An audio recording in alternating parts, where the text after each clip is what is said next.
Côté biodiversité, le vignoble des Côtes-du-Rhône fait figure d'exemple.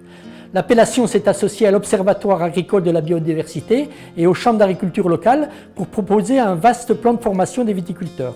Moi, je suis rentré dans ce cadre-là pour mieux connaître la biodiversité dans mon vignoble et les influences de mes pratiques sur cette biodiversité.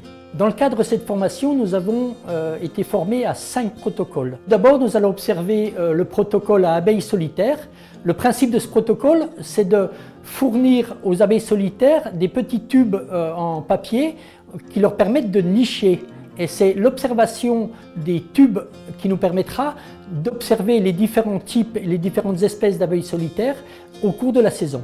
Deuxièmement, le protocole à vers de terre. On essaie d'observer les vers de terre et pour cela, on a besoin de les faire venir en surface avec de l'eau moutardée pour pouvoir les compter. Le troisième protocole que l'on va mettre en place, c'est l'enregistrement des chiroptères ou chauves-souris. On enregistre pendant une nuit les ultrasons que ces animaux émettent pendant les périodes de chasse. Le protocole suivant, ce sont les planches à invertébrés.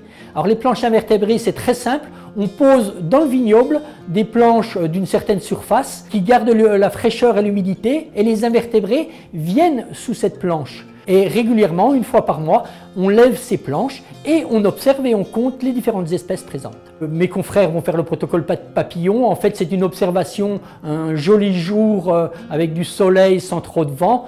On marche pendant 100 mètres et on observe les papillons.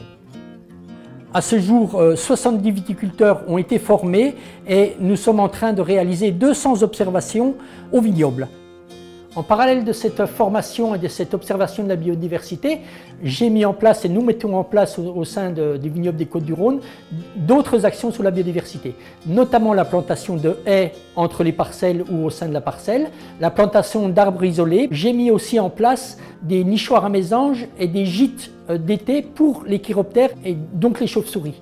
On considère que l'on fait ça aussi pour réduire nos pratiques à la vigne, pour consommer des insectes, pour réguler les vers de la grappe, pour réguler les cicadelles, donc apporter de la biodiversité, mais aussi améliorer nos pratiques viticoles.